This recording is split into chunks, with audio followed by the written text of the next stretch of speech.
of you. Today we are going to discuss few problems in the transpiration which are on and on asked by the examiner in your examination. First of all, the first question always been asked by the examiner is, what is the difference between transpiration and evaporation? Hindi में कहते हैं इसको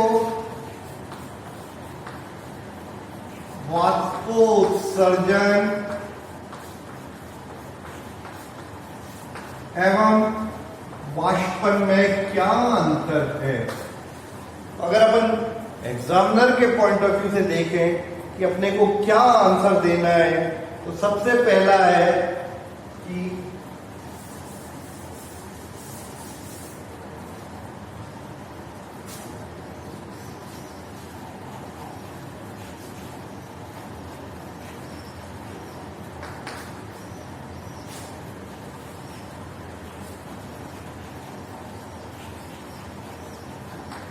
evaporation number 1 इसमें आएगा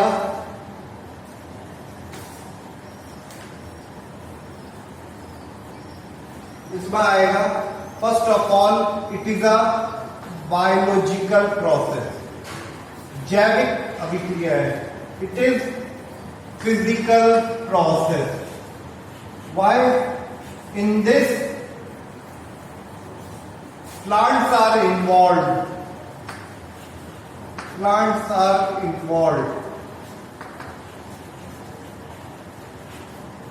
Here it takes place from any surface. Here water vapors. Here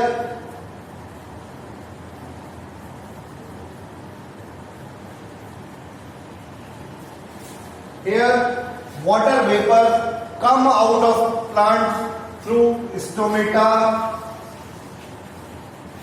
रंध्र, lenticel, वातरंध्र एवं cork. Here it takes place from the non-living part also. Here any living tissues are not involved. Next है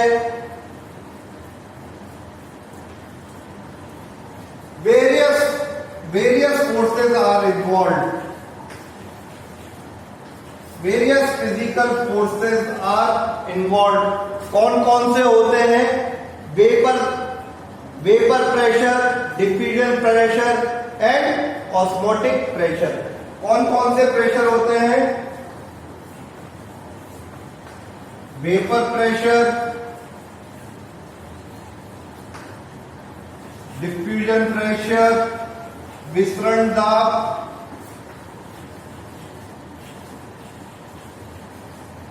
etcetera. Vapour pressure and osmotic pressure.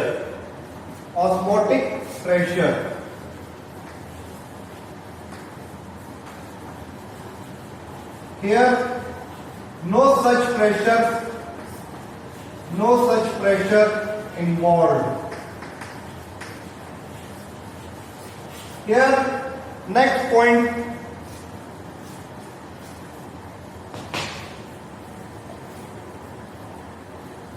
it is controlled process.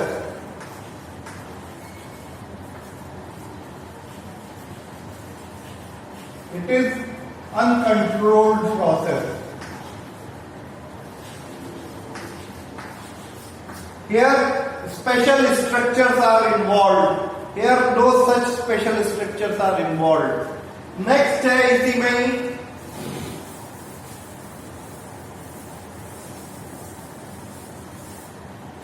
as a result of this transpiration,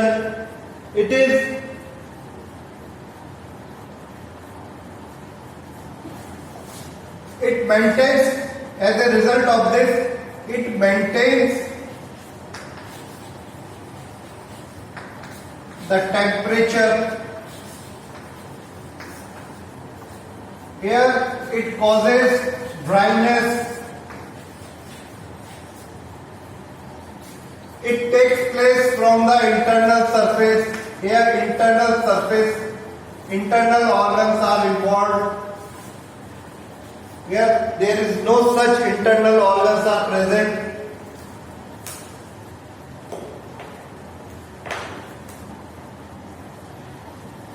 It largely depends on absorption of water.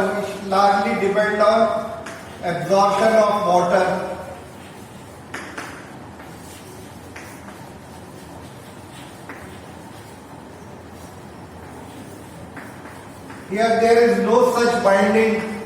इस तरह की यहाँ कोई वो नहीं होती है. इसके अलावा it takes place during the light. It takes place anytime.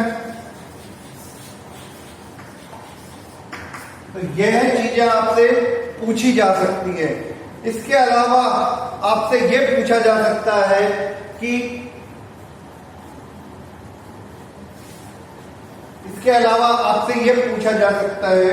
what is the mechanism of stomata transpiration, or what is the substages of stomatal transpiration. आपसे यह पूछा जा सकता है कि what is the mechanism of transpiration की क्रियाविधि क्या है. अथवा इस क्वेश्चन को यह भी पूछा जा सकता है कि रंध्रीय वाष्पोत्सर्जन की दो सब स्टेजेस कौन कौन सी है. तो आपको इसमें स्टोमेटल मूवमेंट की थ्योरीज नहीं लिखनी है. इसमें आपको ट्रांसपिरेशन मैकेनिज्म या स्टोमेटल ट्रांसपिरेशन की दो सब स्टेजेस के बारे में लिखना है. सबसे पहला है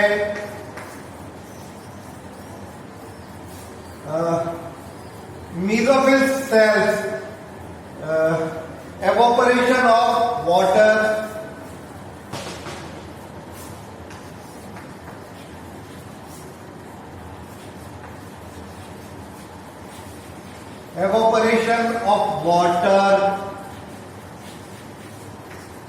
from mesophyll cells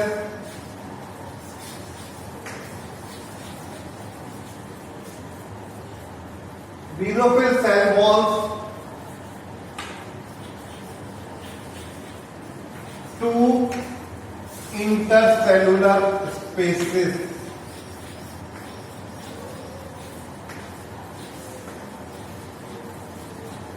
mesophyll cells को हिंदी में कहते हैं अपन पर्ण मध्योतक कोशिकाएं.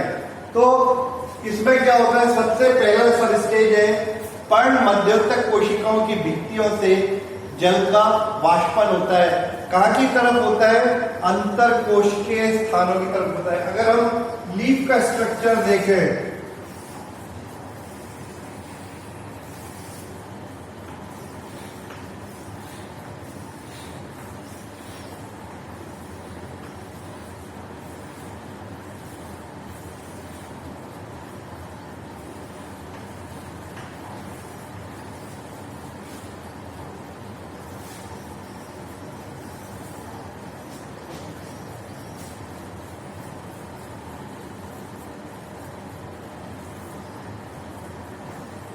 लीफ का स्ट्रक्चर देखें तो ये है स्टोमेटा,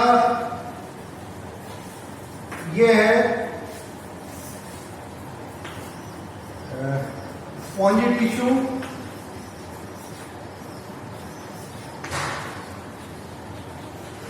ये है पैलिसेड टिश्यू.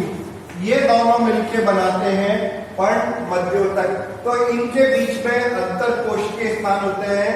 तो यहां से इस भित्ति से वाटर वेपर अंतर कोशिकीय स्थानों में आते हैं. और पहली स्टेज हुई. दूसरी स्टेज है सब stage.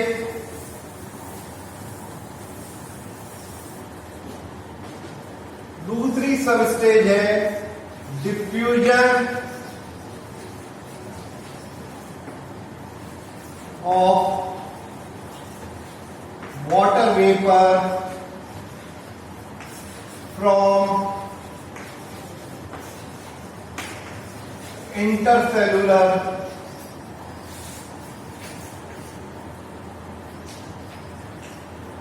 spaces to atmosphere through stomata. दूसरी जो सब स्टेज है उसमें क्या होता है, जो वाटर वेपर बने, जल की भाप बनी, उनका अंतरकोशिकीय स्थानों से रंध्र के द्वारा विसरण होता है atmosphere through stomata to the atmosphere.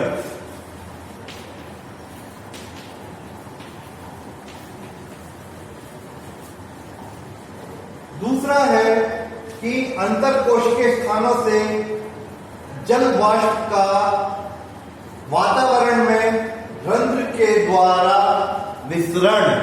तो ये अपने पास क्वेश्चन है, ये these are the two sub stages of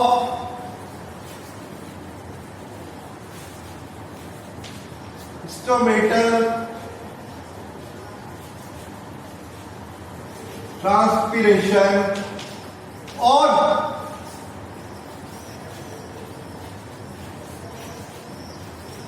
transpiration mechanism. If this question comes कि वाष्पोत्सर्जन की क्रिया विधि लिखिए, तो उसमें केवल ये दो पॉइंट ही आएंगे। सबसे पहला, पर्ण मध्योतक कोशिका भित्ति से जल का अंतरकोशिकीय स्थानों में भाप के रूप में गमन। नंबर 2, या इसको इंग्लिश में इस तरह कहेंगे, evaporation of water in the form of vapour from mesophyll cells to the intercellular spaces. दूसरा, diffusion of water vapour from the intercellular spaces to the atmosphere through stomata.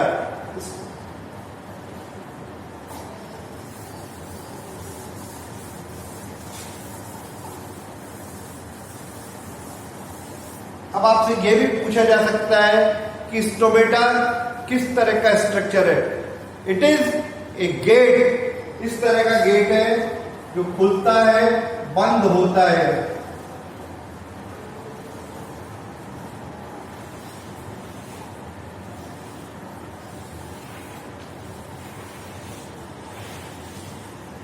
आपसे यह भी पूछा जा सकता है कि वाष्पोत्सर्जन कितने तरह का होता है। केवल आपसे नाम पूछा जा सकता है, तो उसमें 4 तरह का आएगा। सबसे पहला है how many type of transpiration occur in the plant. तो 4 तरह का होता है। सबसे महत्वपूर्ण है अपने लिए स्टोमेटल ट्रांसपिरेशन।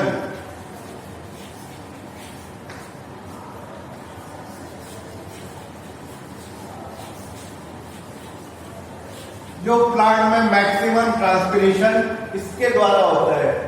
नंबर 2 है लेंटिसेल्स के द्वारा। लेंटिसेल्स इसको हिंदी में कहते हैं वातरंध्रीय ट्रांसपिरेशन। तीसरा है क्यूटिक्युलर ट्रांसपिरेशन। पादप की सतह पर क्यूटिकल नाम की एक मोमनुमा संरचना पाई जाती है, उसके द्वारा। और चौथा है कॉर्क के द्वारा, बार्क के द्वारा। ये आपके है।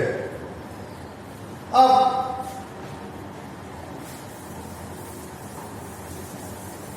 रेस्पिरेशन याद करने के लिए कौन सा उपकरण काम में लिया जाता है?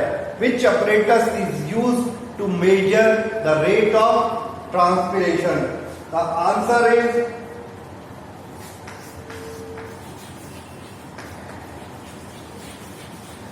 फोटोमीटर। नेक्स्ट क्वेश्चन है, आपसे ये पूछा जा सकता है कि in the desert when stomata open, या आपसे क्वेश्चन को घुमा के भी पूछा जा सकता है कि गूदेदार पादप या सकुलेंट्स में स्टोमेटा कब खुलते हैं, और इस तरह के स्टोमेटल ओपनिंग को या इस तरह की रंध्रीय गति को क्या कहते हैं। तो इस तरह की रंध्रीय गति को कहते हैं तमोसक्रिय तमोसिमिर रंध्रीय गति, या इंग्लिश में कहते हैं फोटो एक्टिव स्टोमेटल मूवमेंट। और यह सकुलेंट पादप, गूदेदार पादप में पाया जाता है जो कि रेगिस्तान में होते हैं। इसका सबसे बढ़िया उदाहरण है ओपनशिया, नागफनी। क्यों? क्योंकि रात में जो आपके इसमें ऑर्गेनिक एसिड्स हैं वो उनमें ऑक्सीजन का रेस्पिरेशन नहीं होता, जिसके कारण ऑक्सीजन डिकम्पोजिशन के कारण मैलिक एसिड में कन्वर्ट हो जाते हैं, जिससे कि दिन में रात में कार्बन डाइऑक्साइड की मात्रा कम हो जाती है और स्टोमेटा खुल जाते हैं। जबकि दिन के समय कार्बन डाइऑक्साइड की मात्रा अधिक होती है तो स्टोमेटा क्लोज हो जाते हैं। Thank you.